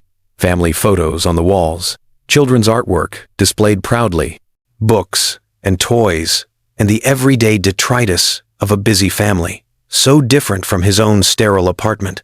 Despite his recent attempts to warm it up, this was a home where people truly lived, not just existed. "When was the last time you felt truly at home somewhere?" His phone rang. James Chen, his COO, checking in after Nathan's abrupt departure from the morning meeting. "Is everything all right?" James asked. "You left in quite a hurry." "Rebecca, my niece's and nephew's mother was in a car accident," Nathan explained. "She's going to be okay, but I'm staying in Harborview to look after the children until she's released from the hospital." "Of course," James said immediately. "Family comes first. We can handle things here for as long as you need." The phrase "family always matters" echoed in Nathan's mind after he ended the call. How many times had he dismissed that sentiment as an excuse for lack of ambition or commitment? Now he understood it wasn't about choosing family instead of success. It was about recognizing what true success actually meant. The next morning brought the chaos of getting four children fed, dressed, and off to school, a logistical challenge Nathan tackled with the same determination he brought to corporate acquisitions. By mid-morning, he was back at the hospital, where doctors were preparing to discharge Rebecca. "The house is still standing," he reported as he helped her gather her things. "Everyone got to school on time, more or less appropriately dressed. Though I can't guarantee Jake's lunch doesn't consist entirely of cookies." Rebecca laughed, then winced as the movement jarred her injured arm. "Thank you, Nathan. I don't know what we would have done without you." "That's what family is for," he said simply, the words feeling right in a way they never had before. At home, Rebecca settled on the couch, while Nathan moved around the kitchen, preparing tea and setting out the pain medication the hospital had prescribed. It felt strangely natural, caring for her this way. As if they'd been doing this dance for years, instead of weeks. "I've been thinking about your offer," she said as he handed her a mug. "To stay and help until I'm recovered." "The offer stands," Nathan assured her. "I've already spoken to James about working remotely for a few weeks." "What about your company? The Singapore expansion you mentioned?" Nathan shrugged. James can handle the day-to-day operations. I'll still be involved in major decisions, just from here, instead of the office. Rebecca studied him over the rim of her mug. You've changed since that first day you showed up on our doorstep. For the better, I hope. Definitely for the better. She set down her tea, her expression turning serious. There's something I need to tell you. Something I found in Michael's things after the accident yesterday made me think about it. Nathan sat beside her, concern etching his features. What is it? Michael left letters for the children to be opened when they were older. And one for you. She reached for her purse with her good arm, extracting an envelope. I should have given it to you sooner, but I wasn't sure. I wasn't sure you deserved it. Nathan accepted the envelope with trembling hands, recognizing his brother's handwriting immediately. When did he write this? About a month before the accident. He had a feeling, he said. Not about dying specifically, but about needing to put certain things in writing. Rebecca touched his arm gently. I'll give you some privacy. As she left the room, Nathan stared at the envelope, both eager and afraid to read his brother's final words to him. Finally, he broke the seal and unfolded the letter. Nathan, it began. If you're reading this, something has happened to me, and Rebecca has decided you should know about the children. I hope that means you've met them, that you're part of their lives now. I've thought about reaching out to you so many times over the years. Pride stopped me, then fear. Fear that you'd reject them as you rejected me. But they deserve to know their uncle, the brilliant, driven man. I've told them stories about their whole lives. I was angry with you for a long time after Mom died. Angry that you chose your company over family, that you dismissed my ideas without really listening. But time and fatherhood have given me perspective. We chose different paths, but neither was wrong, just different. My children are my legacy, Nathan. They're smart and kind, and so full of potential. Emma has your mind, that razor-sharp focus that sees solutions where others see only problems. Ethan has Mom's creativity and empathy. Lily has Dad's fearlessness and determination. And Jake has a heart big enough to change the world. If you're in their lives now, it means Rebecca has seen something in you worth trusting. Don't let her down. Don't let them down. Be the uncle they deserve, not because of what you can buy them, but because of what you can teach them, the love you can show them. I forgave you long ago, brother. I hope you can forgive me too for my part in our estrangement. Different paths, same blood. Take care of them, Nathan. And let them take care of you too. You've been alone too long. Your brother, Michael. Nathan read the letter twice more, tears streaming unchecked down his face. Forgiveness freely given, when he'd done nothing to earn it. Love extended across years of silence.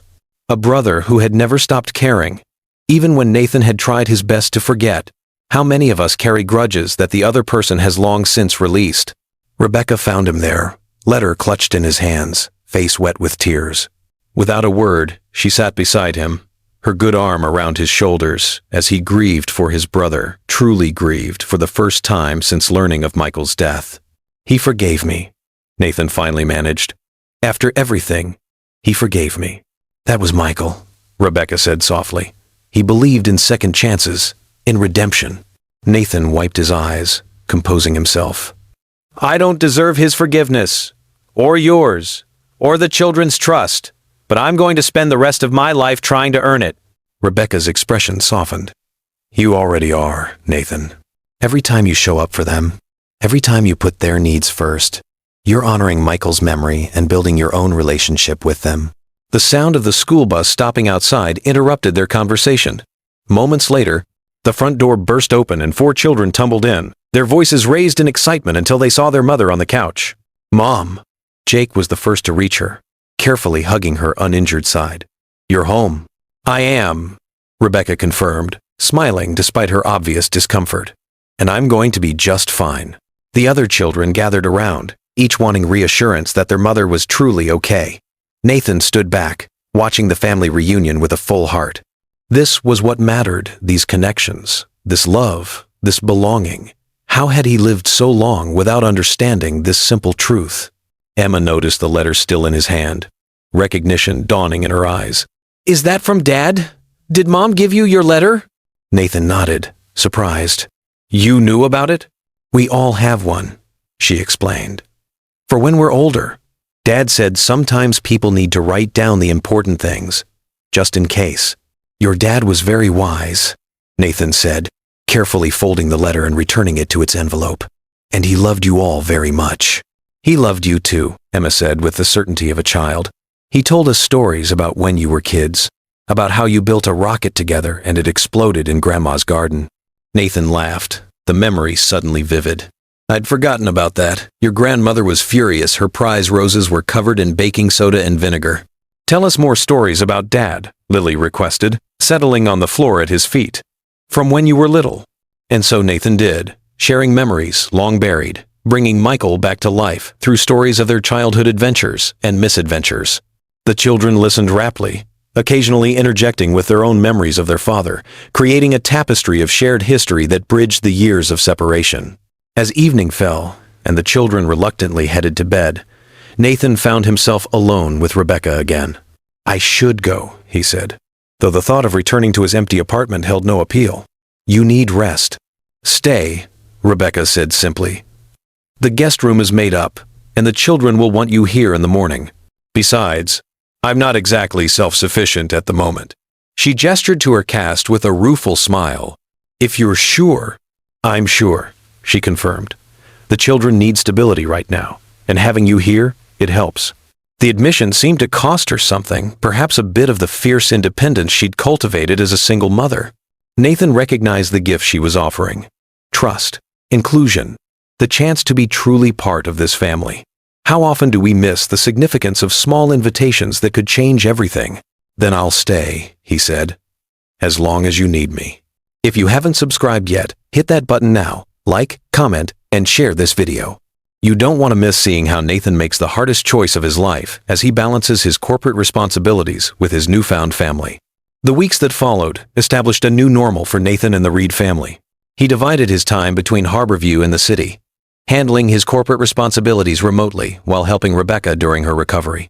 The children adapted to his presence in their lives with the resilience of youth, soon treating him as if he had always been their uncle, always been part of their family circle. One evening, as Nathan helped Emma with a science project at the kitchen table, his phone rang with a call he'd been expecting but dreading. James Chen, his COO, with news that couldn't wait. Nathan, the Westridge deal is falling apart, James said without preamble. They're threatening to go with Axiom Tech instead. We need you back in the city for an emergency board meeting tomorrow morning. Nathan glanced at Emma, absorbed in calculating the proper ratios for her experiment. Then at Rebecca, who was helping Ethan with piano practice in the living room.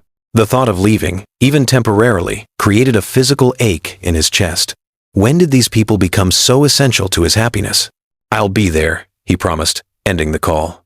Rebecca looked up as he entered the living room, immediately reading his expression. Work emergency? He nodded. I need to get back to the city tonight. Board meeting first thing tomorrow. Of course, she said, though he thought he detected disappointment in her eyes. We've monopolized enough of your time already. It's not like that, Nathan assured her. Being here, with all of you, it's where I want to be. But this situation could affect thousands of jobs if it goes sideways. You don't need to explain, Rebecca said gently. We understand you have responsibilities. The children will miss you, but they know you'll be back. The simple confidence in her statement warmed him. She trusted him to return, to keep his promises to the children. It was a trust he was determined never to betray.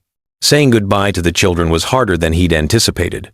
Jake clung to him, extracting multiple promises that he would return soon.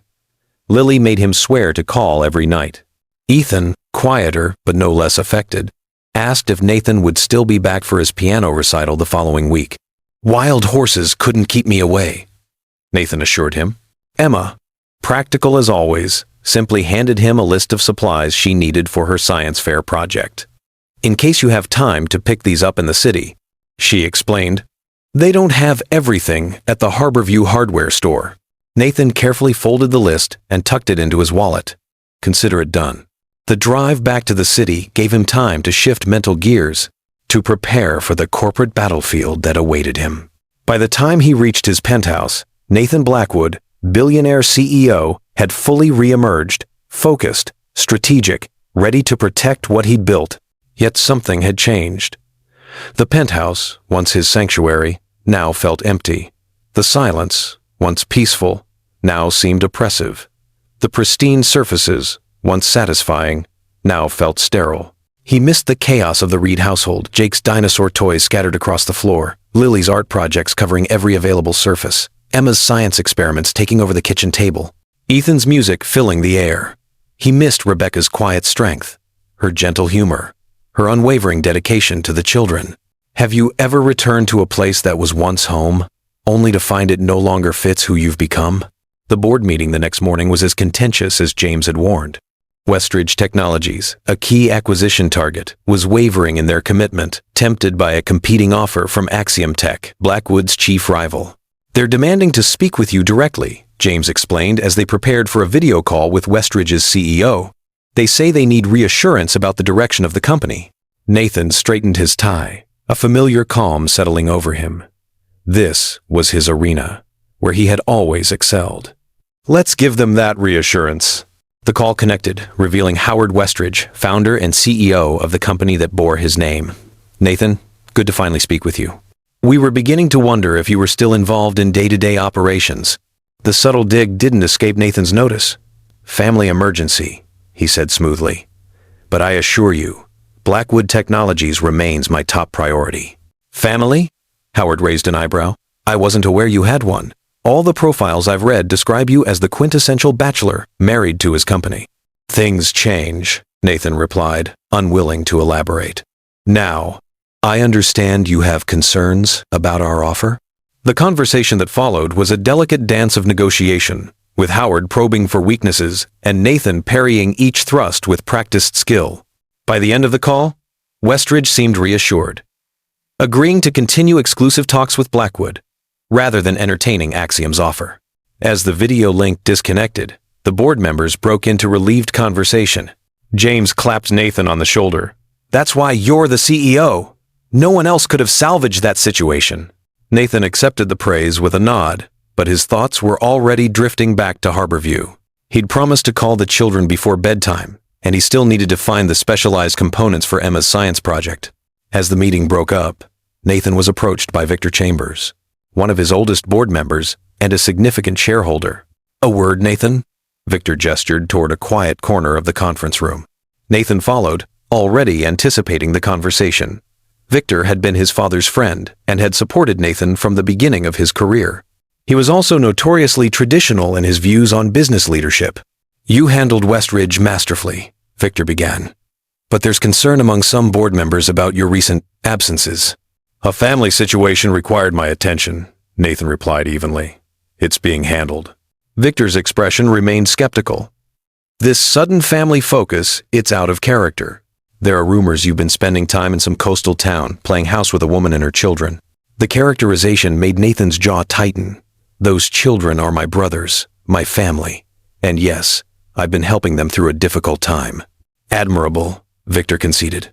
"But Blackwood Technologies needs your full attention, especially with the Singapore expansion and the Westridge acquisition in play. The market doesn't respond well to CEOs who suddenly develop distractions." "My family is not a distraction," Nathan said, his voice cooling several degrees. "And my commitment to this company remains absolute." Victor studied him for a moment. "I hope so. Because Axiom is circling, and they'd love nothing more than to see you falter." "Just something to consider." As Victor walked away, Nathan felt the familiar weight of corporate expectations settling on his shoulders. For years, he had defined himself solely through his business success, measuring his worth by stock prices and market share. Now, for the first time, those metrics seemed insufficient, even hollow. How many of us build our identities around achievements that ultimately leave us empty? That evening, after hours of meetings and calls, Nathan finally returned to his penthouse. The space felt different now, the children's touches evident in the playroom, the family photographs on the walls, the piano waiting silently for Ethan's return. Yet without their actual presence, it remained just a showcase, beautiful but lifeless. Nathan kept his promise, calling Rebecca's house just before the children's bedtime. Their excited voices as they took turns on the phone filled him with a warmth that no business success had ever provided. "Did you find the resistors for my project?" Emma asked immediately. "Ordered and being delivered tomorrow," Nathan assured her. along with everything else on your list. When are you coming back? Jake's voice was small, uncertain. As soon as I can, buddy, I promise. Ethan's recital is on Tuesday, Lily reminded him. You said wild horses couldn't keep you away. And I meant it, Nathan confirmed. I'll be there. After speaking with each child, Rebecca came on the line. They miss you, she said simply. We all do. The admission caught him off guard. I miss you too. All of you. The penthouse feels empty without the chaos. How long will you need to stay in the city? Nathan sighed, running a hand through his hair. A few days at least. The Westridge situation is complicated, and there's board pressure to finalize the Singapore expansion. The children will understand, Rebecca assured him. They're used to adjusting to adult schedules. They shouldn't have to adjust, Nathan said, frustration evident in his voice. Not anymore. They've lost enough already. Nathan. Rebecca's voice softened. You're doing the best you can, balancing two worlds. No one expects you to abandon your company overnight. But that was exactly what Victor and others on the board feared, that his newfound family connections would diminish his commitment to Blackwood Technologies. And perhaps they were right to worry, because for the first time in his career, Nathan was questioning whether the corner office was worth the sacrifices it demanded. Have you ever reached a crossroads where continuing on your current path suddenly seems impossible, yet changing direction feels equally daunting? The next few days passed in a blur of meetings, negotiations, and strategic planning. Nathan threw himself into resolving the Westridge situation, determined to secure the acquisition before returning to Harborview. If he could stabilize the company's position, perhaps he could buy himself more time with the children without the board breathing down his neck. On Monday afternoon, as Nathan reviewed the final terms of the Westridge deal, his assistant interrupted with an urgent message. Sir, there's a Dr. Patel from Harborview Memorial on line 1. He says it's regarding Rebecca Foster. Nathan's heart stuttered. Put him through immediately. Dr. Patel's voice was professionally calm. Mr. Blackwood, I'm calling because Miss Foster has experienced complications from her injuries. She developed an infection that has spread to her bloodstream. We've admitted her to the ICU and started her on intravenous antibiotics. How serious is it? Nathan asked, already reaching for his keys. Sepsis is always serious, but we've caught it relatively early. The next 24 to 48 hours will be critical. Miss Foster asked me to contact you regarding the children. I'm on my way, Nathan said, ending the call and immediately dialing Rebecca's home number. Emma answered, her voice tight with worry. Uncle Nathan? Mom's in the hospital again. Mrs. Wilson from next door is staying with us until you get here. I'm leaving right now, he promised. I'll be there as soon as I can. Is everyone okay? Jake's really scared, Emma reported, her own fear evident beneath her attempt at maturity. He thinks Mom's going to die like Dad did. That's not going to happen, Nathan assured her with more confidence than he felt. Your mom is strong, and the doctors are taking good care of her. I need you to be brave for a little while longer, okay? Help Mrs. Wilson with your brothers and sister until I get there. I will, Emma promised. Please hurry. Nathan ended the call and immediately contacted James, explaining the situation in terse sentences. I don't know when I'll be back. The Westridge contract is ready to sign. You have my proxy if needed. Go, James said without hesitation. Family first, we'll handle things here. The drive to Harborview was a blur of anxiety and prayer, something Nathan hadn't engaged in since childhood. By the time he reached the Reed home, it was past midnight. Mrs. Wilson, a kindly older woman from the neighboring house, met him at the door. They're all asleep finally, she whispered. Poor dears were so worried, especially the little one. Thank you for staying with them, Nathan said, genuine gratitude in his voice. I can take it from here. After Mrs. Wilson left, Nathan checked on each child, finding them all sleeping fitfully. Jake had tear tracks on his cheeks, his dinosaur clutched tightly to his chest. Nathan gently adjusted his blanket before moving to the next room. In moments of crisis, we often discover what and who truly matters to us, don't we? Early the next morning, after arranging for the children to be excused from school, Nathan took them to the hospital. The pediatric liaison had advised that seeing their mother, even in the ICU, would be less frightening for the children than being kept away and left to imagine the worst. Rebecca looked smaller somehow, pale against the white hospital sheets, an IV delivering antibiotics to fight the infection raging through her system. The children approached her bedside with trepidation, reassured only slightly when she opened her eyes and managed a weak smile. "My loves," she whispered. "I'm sorry to scare you." "Are you going to get better?" Jake asked, his lower lip trembling. "Of course I am," Rebecca assured him, though her gaze met Nathan's over the children's heads, conveying the seriousness of her condition. "The doctors are giving me medicine to fight the infection. I just need to rest." After a brief visit, a nurse suggested the children wait outside. Nathan promised to join them in a moment, staying behind to speak with Rebecca privately. "How bad is it really?" he asked once they were alone. Rebecca's brave facade faltered slightly. "The infection is aggressive. They're trying different antibiotics, but—" She trailed off, then gathered her strength. "Nathan, if something happens—" "It won't," he interrupted, unable to bear the thought. "If it does," she insisted, "the children will need you. Not just financially, but emotionally. They've already lost so much." Nathan took her hand, careful of the IV line. "Nothing is going to happen to you. But if it did when you're old and gray and the children have children of their own, yes, I will always be there for them. Always." Rebecca's eyes filled with tears. "I believe you. That's what matters."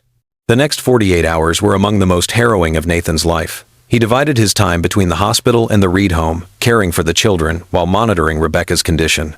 The infection proved stubborn, requiring a change in antibiotics before her fever finally broke and her vital signs began to stabilize. Through it all, Nathan fielded calls from James about the Westridge deal and the Singapore expansion, making critical decisions from hospital waiting rooms and the Reed kitchen table. The board was growing increasingly restless with his absence. But Nathan found he cared less and less about their opinion. The children needed him. Rebecca needed him. Everything else could wait. Sometimes life forces us to prioritize in ways we never anticipated, revealing what truly deserves our attention. On the third day, as Rebecca's condition finally improved enough for her to be moved out of the ICU, Nathan received a call from Victor Chambers. "The board has called an emergency meeting," Victor informed him without preamble. "Tomorrow morning, 9 a.m. sharp." "I can't be there," Nathan replied. "Rebecca is still in the hospital, and the children—" "This isn't optional, Nathan," Victor interrupted. "The meeting concerns your leadership of the company. Axiom has made a move. They're attempting a hostile takeover, claiming Blackwood is rudderless with your extended absences." Nathan felt a cold weight settle in his stomach. "That's ridiculous. The company is performing better than ever." "Nevertheless, shareholders are nervous. Your presence is required in person, not by video link. Your future as CEO may depend on it." After ending the call, Nathan stood at the hospital window, watching as the children played in the small garden below, supervised by a nurse. They had shown remarkable resilience through this latest crisis, drawing strength from each other and from his steady presence. The thought of leaving them now, when Rebecca was still hospitalized, felt impossible. Yet the company he had built from nothing was under threat. Thousands of employees depended on Blackwood Technologies for their livelihoods. Could he really risk losing everything he'd worked for? Or was he finally facing the choice that had been looming since he first drove to Harborview family or career? As he wrestled with the decision, Nathan's phone chimed with an email notification. It was from his legal team, with an update on Michael's patent application for the water filtration technology. They had completed their review and confirmed what Nathan had suspected: the technology was groundbreaking, with potential applications far beyond what Michael had initially envisioned. Attached to the email was a video file test footage Michael had recorded of his prototype in action, converting contaminated water to clean, potable water using minimal energy. Nathan watched, transfixed, as his brother's voice explained the process with passionate enthusiasm. "The key innovation is the biomimetic membrane," Michael was saying, his face animated in a way Nathan barely remembered. "Nature has already solved the problem of efficient filtration. We just needed to learn from it and scale the solution." It was brilliant, simple, yet revolutionary, and it aligned perfectly with Blackwood Technologies' recent push into sustainable tech solutions, a direction Nathan had initiated partly in tribute to his brother's environmental concerns. As the video ended, Nathan found himself staring at Michael's frozen image on the screen. His brother had created something truly valuable, something that could change lives around the world. And he had done it while raising 4 children, while building a life based on purpose rather than profit. In that moment, clarity dawned. Nathan knew exactly what he needed to do, both to save his company and to honor his promise to Rebecca and the children. Sometimes the solution to our most difficult problems comes from an unexpected direction, doesn't it? He made 3 calls in rapid succession, first to James, then to his legal team, and finally to a contact at the Wall Street Journal. By the time he joined the children in the garden, a plan was taking shape that would either secure his future on all fronts or cost him everything he'd built. "Uncle Nathan," Jake called, spotting him. "Look what I found." He held up a peculiarly shaped leaf, his earlier fears temporarily forgotten in the simple joy of discovery. Nathan crouched to examine the treasure, his heart full. Whatever happened tomorrow, these children, this family, was what mattered most.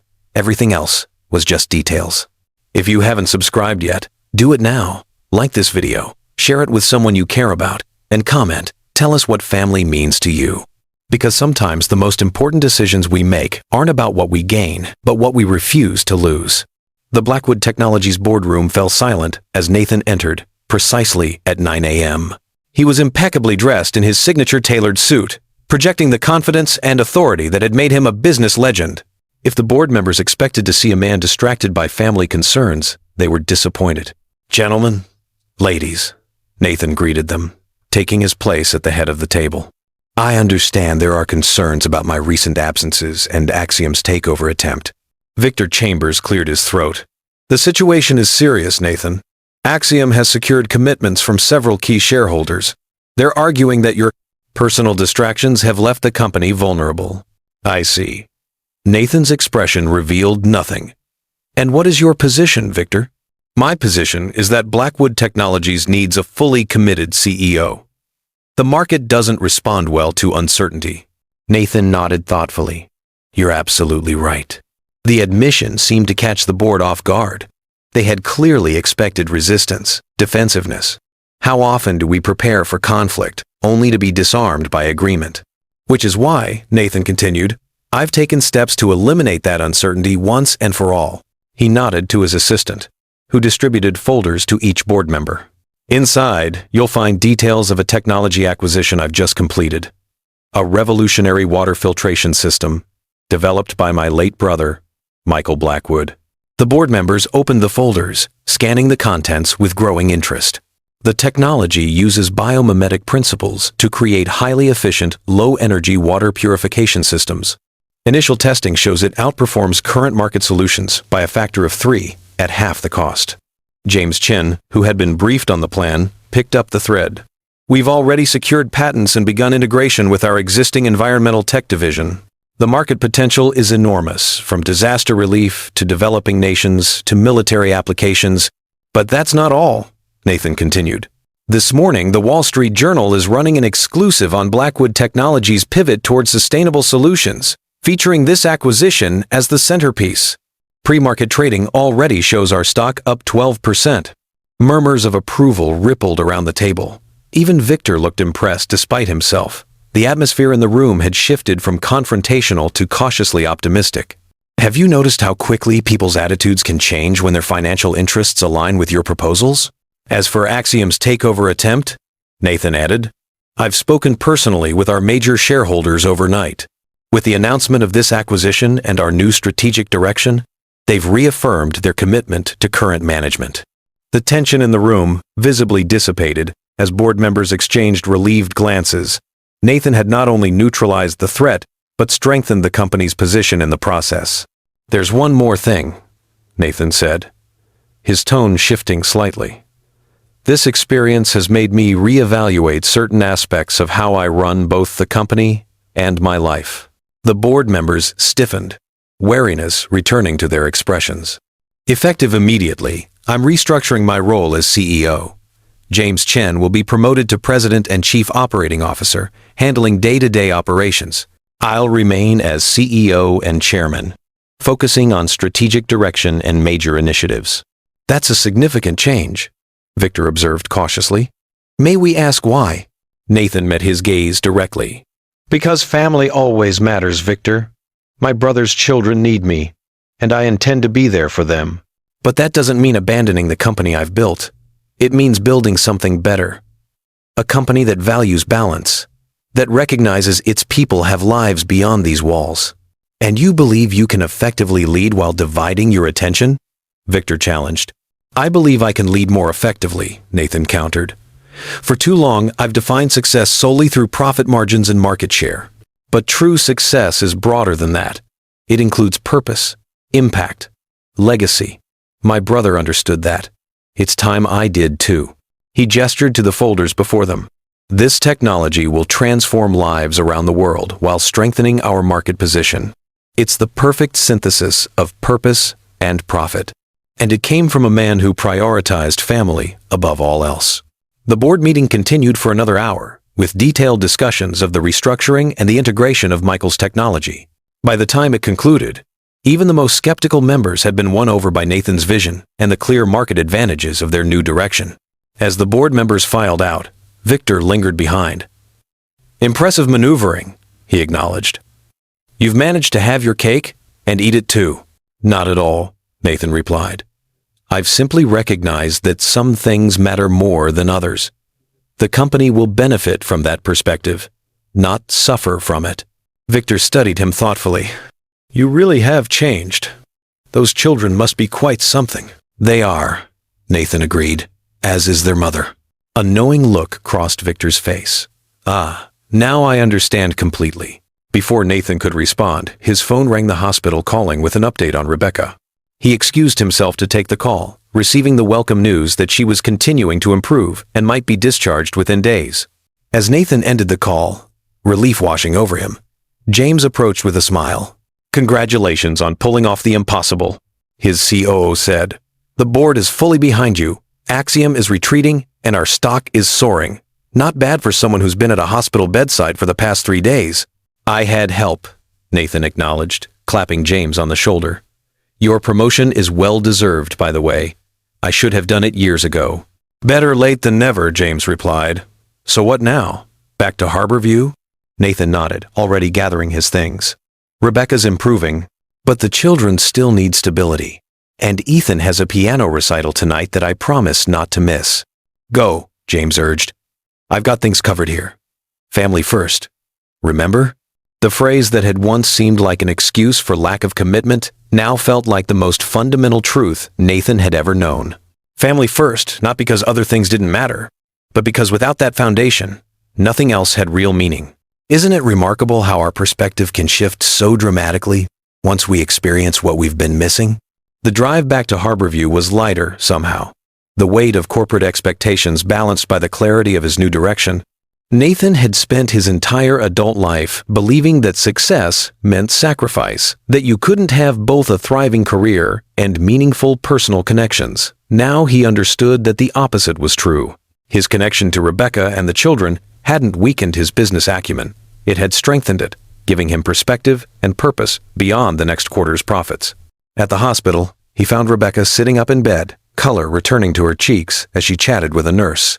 Her face brightened when she saw him. You're back, she said as the nurse discreetly left them alone. How was the board meeting? Successful, Nathan replied, taking the chair beside her bed. I've restructured my role to allow more time in Harborview while still leading the company strategically. Rebecca studied his face. And they agreed to that? Just like that? Not exactly, Nathan admitted with a small smile. I may have neutralized a hostile takeover attempt and increased our stock value by integrating Michael's water filtration technology into our product line first. Rebecca's eyes widened. Michael's project? You actually developed it? The company did, Nathan corrected, with full credit to Michael as the inventor. A portion of all profits will go into a trust for the children, and we're naming the initiative after him, the Michael Blackwood Clean Water Project. Tears welled in Rebecca's eyes. He would have loved that. Using business as a force for good was always his dream. He was right about so many things, Nathan said softly. I was just too stubborn to see it. Rebecca reached for his hand, her fingers warm against his. You see it now. That's what matters. Their moment was interrupted by the arrival of the children, escorted by a hospital volunteer. They rushed to Rebecca's bedside, relief evident in their faces at seeing her continued improvement. Mom, you're sitting up, Jake exclaimed, as if this were a miracle on par with walking on water. I am, Rebecca confirmed with a smile. And the doctor says I might come home in a few days. Uncle Nathan, Ethan said, turning to him with anxious eyes. You didn't forget about my recital tonight, did you? Not a chance, Nathan assured him. Wild horses, remember? The boy's face relaxed into a smile. I've been practicing the new piece every day. It's Dad's favorite Chopin nocturne. I can't wait to hear it, Nathan said, meaning every word. Later that evening, Nathan sat in the elementary school auditorium, surrounded by proud parents and family members. The children sat beside him, Emma and Lily on one side, Jake on his lap, all waiting for Ethan's turn to perform. When Ethan's name was called, the boy walked to the piano with quiet confidence. He adjusted the bench, placed his hands on the keys, and after a moment of stillness, began to play. The nocturne filled the room, hauntingly beautiful in its simplicity. Ethan played with feeling beyond his years, each note clear and purposeful. Nathan found himself transported, seeing Michael in the boy's serious expression, hearing echoes of his brother's passion in the music. Have you ever experienced a moment when past and present seem to merge, when someone's essence lives on through another's actions? Beside him, Emma whispered, Dad used to close his eyes when Ethan played this piece. He said it helped him hear the music better. Nathan closed his eyes, letting the melody wash over him. In the darkness behind his eyelids, he could almost feel Michael's presence, not gone, just transformed, living on through his children and through the legacy of his work that would now help millions. When the piece ended, Nathan was the first on his feet, applauding with unrestrained pride. Ethan's face broke into a wide smile as he spotted his family in the audience, bowing slightly before returning to his seat. He was amazing, Nathan told Rebecca later that night, calling from her house where he was staying with the children. You would have been so proud. I am proud, she said, her voice tired but content. Of all of them, and of you too, Nathan. You've stepped up in ways I never expected. It's easy with them, he admitted. They make me want to be better.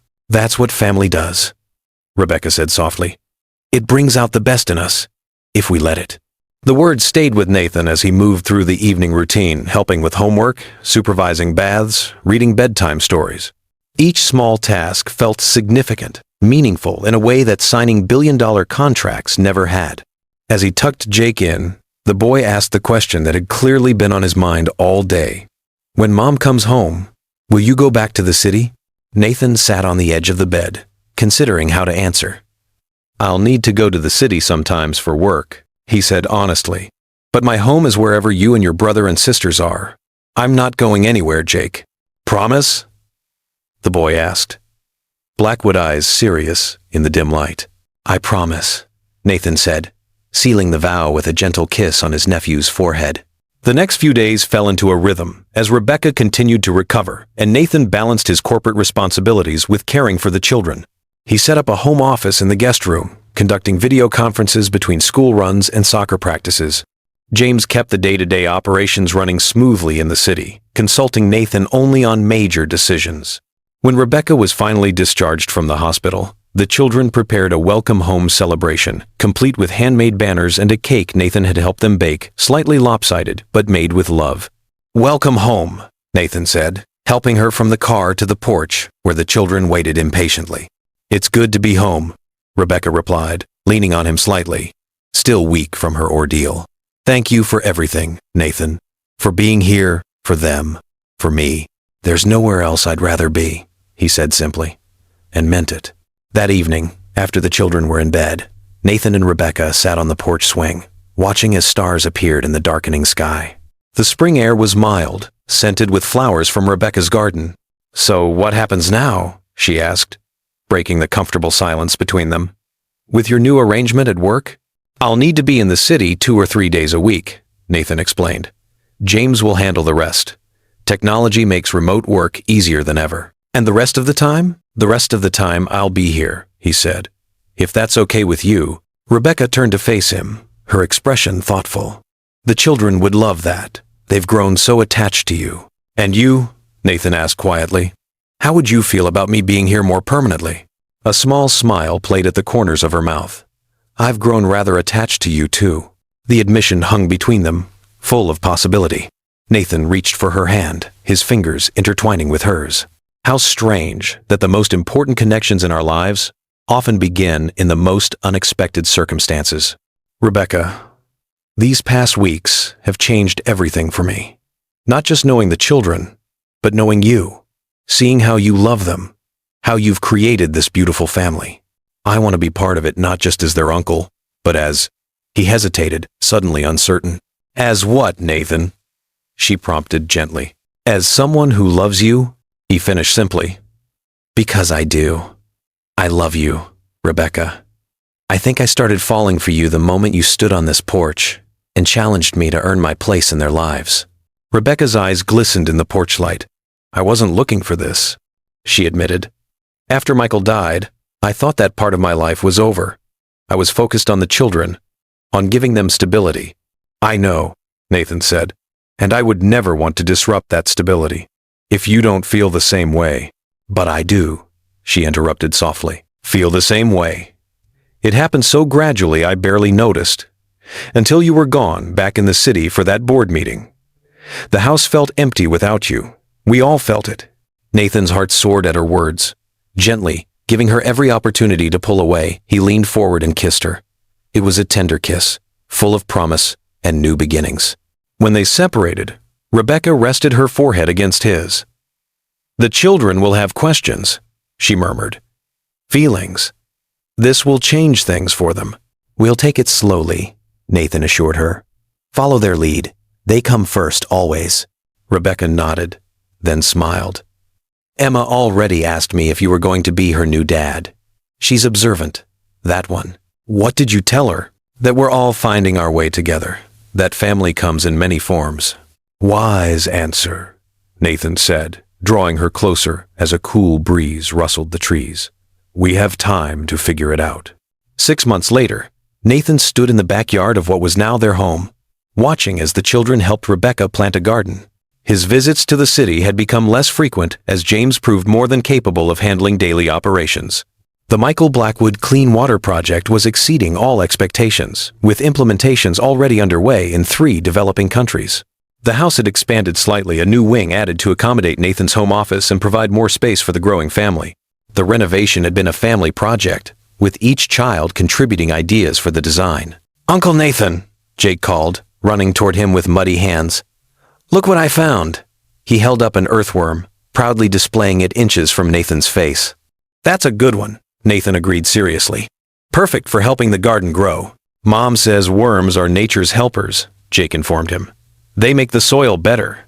Your mom is very smart, Nathan said, catching Rebecca's eye across the yard. She smiled, brushing a strand of hair from her face with the back of her hand, leaving a smudge of dirt on her cheek. The sight filled him with tenderness, this strong, capable woman who had welcomed him into her family and her heart. Emma approached, clipboard in hand.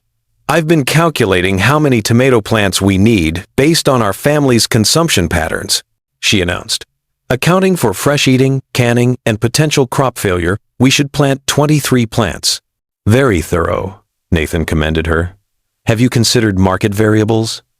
We could sell any excess at the farmer's market. Emma's eyes lit up at the suggestion of turning her garden planning into a business opportunity. I'll recalculate, she said eagerly, hurrying off to adjust her figures. Ethan and Lily were working together to build a trellis for the climbing beans, their earlier squabbling forgotten in the shared project. Nathan watched them all, these children who had become his family, who had transformed his life in ways he could never have imagined a year ago. Isn't it remarkable how quickly the unimaginable can become the essential core of our existence? His phone buzzed in his pocket, a text from James about the latest quarterly results, record profits, driven largely by the success of Michael's water filtration technology. Nathan sent a brief acknowledgement, then silenced the phone. The numbers could wait. This moment couldn't. Rebecca joined him, wiping her hands on her gardening apron. Penny for your thoughts? Just thinking about how much has changed, Nathan said, slipping an arm around her waist. A year ago, I didn't know any of you existed. Now, I can't imagine life without you. Good thing you don't have to, she replied, leaning into him. The diamond ring on her left hand caught the sunlight, a recent addition, following a proposal that had involved all 4 children and a rather elaborate scavenger hunt throughout Harborview. The wedding was planned for the fall, a simple ceremony on the beach with the children as attendants. Nathan had asked James to be his best man, bridging his two worlds in a way that felt right.